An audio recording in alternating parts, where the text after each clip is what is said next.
കേന്ദ്ര സർക്കാരിന്റെ അവഗണനയ്ക്കെതിരായ കേരളത്തിന്റെ ദില്ലി സമരത്തിൽ പ്രതികരണവുമായി മന്ത്രിമാരും നേതാക്കളും. സമരത്തിൽ കേരളത്തിലെ പ്രതിപക്ഷം പങ്കെടുക്കാത്തതിനെയും നേതാക്കൾ വിമർശിച്ചു. മുഖ്യമന്ത്രിയുടെയും മന്ത്രിമാരുടെയും നേതൃത്വത്തിൽ നാളെ ഡൽഹിയിൽ കേന്ദ്രത്തിനെതിരെ സമരം നടക്കാനിരിക്കെയാണ് മന്ത്രിമാരും നേതാക്കളും പ്രതികരണവുമായി എത്തിയത്.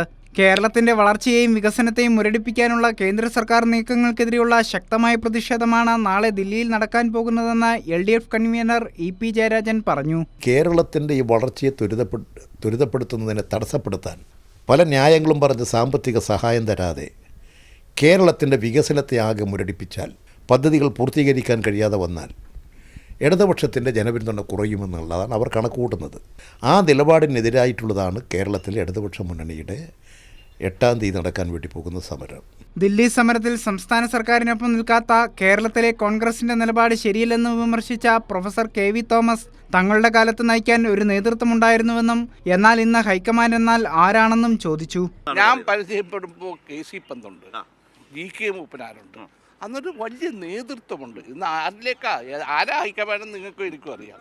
കേരളത്തോട് കേന്ദ്രം രാഷ്ട്രീയ പകപോക്കൽ നടത്തുന്നുവെന്ന് മന്ത്രി GR അനിൽ പറഞ്ഞു. കേരളത്തിൻ്റെ സാമൂഹ്യ രംഗത്ത് ഇടപെടലാണ്, ശ്രദ്ധേയമായ ഊന്നലാണ് ഗവൺമെൻറ് കൊടുത്തിട്ടുള്ളത്. എന്നാൽ അതെല്ലാം ആണ് കേരളത്തിലെ ഇടതുപക്ഷത്തിൻ്റെ പിന്തുണ എന്ന് മനസ്സിലാക്കിക്കൊണ്ടാണ് കേന്ദ്ര ഗവൺമെൻറ് രാഷ്ട്രീയ പകപോക്കലിന് വേണ്ടി കേരളത്തിൽ ഈ നിലപാട് സ്വീകരിച്ചിരിക്കുന്നത്. കേരളത്തിന്റെ പാതയിൽ കൂടുതൽ സംസ്ഥാനങ്ങൾ പ്രതിഷേധവുമായി വരുമെന്നും കേരളത്തിലെ പ്രതിപക്ഷത്തിന്റെ നിലപാട് 3.5 കോടി മലയാളികളോടുള്ള ചരിത്രപരമായ വഞ്ചനയെന്നും മന്ത്രി K രാജൻ പ്രതികരിച്ചു.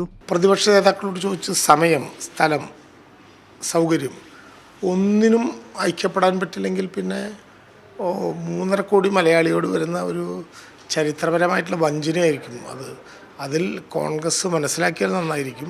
കേരളത്തെ കേന്ദ്രം ശ്വാസം മുട്ടിക്കുന്നുവെന്ന് മന്ത്രി റോഷി അഗസ്റ്റിൻ പറഞ്ഞു. കേന്ദ്ര അവഗണന ഉണ്ടാകുന്നു, നമ്മുടെ വായ്പാ പരിധിയെ സംബന്ധിച്ചിടത്തോളം പ്രശ്നം ഉണ്ടാകുന്നു, പദ്ധതി വിഹിതം തരുന്നതിനെ സംബന്ധിച്ചുള്ള കുറവുകൾ, ഇതൊക്കെ വികസന രംഗത്ത് ഒരു പുതിയ നിലപാടുകളുമായി മുന്നോട്ട് പോകുന്ന സ്റ്റേറ്റിനെ സംബന്ധിച്ചിടത്തോളം വലിയ രീതിയിലുള്ള ശ്വാസം മുട്ടിക്കലാണ്. കേരളത്തിലെ കോൺഗ്രസ് കേന്ദ്രത്തിനെതിരായ സമരത്തോട് മുഖം തിരിച്ചു നിൽക്കുന്നുവെന്നും കോൺഗ്രസിൻ്റേത് വഞ്ചനാപരമായ നിലപാടാണെന്നും A റഹീം MP പ്രതികരിച്ചു. കേരളം സ്വീകരിച്ച മാതൃക എന്തായിരുന്നു? ഇത്തരമൊരു സാഹചര്യത്തിൽ ഡൽഹി സമരത്തിൻ്റെ പശ്ചാത്തലത്തിൽ പ്രതിപക്ഷ നേതാവിനെ, ഉപനേതാവിനെ കേരളത്തിൻ്റെ മുഖ്യമന്ത്രി വിളിക്കുന്നു, കാണുന്നു. പക്ഷേ ആ ജനാധിപത്യപരമായ സ്വാഗതത്തെ പ്രതിപക്ഷം മുഖം തിരിഞ്ഞു. യാതൊരു സംശയവും വേണ്ട, കേരളത്തിലെ കോൺഗ്രസ് സ്വീകരിച്ചത് വഞ്ചനാപരമായ നിലപാടാണ്. അതേസമയം LDFന്റെ ഡൽഹി സമരത്തിന് UDF എതിരല്ലെന്ന് MM ഹസൻ പറഞ്ഞു. News desk Kairali news.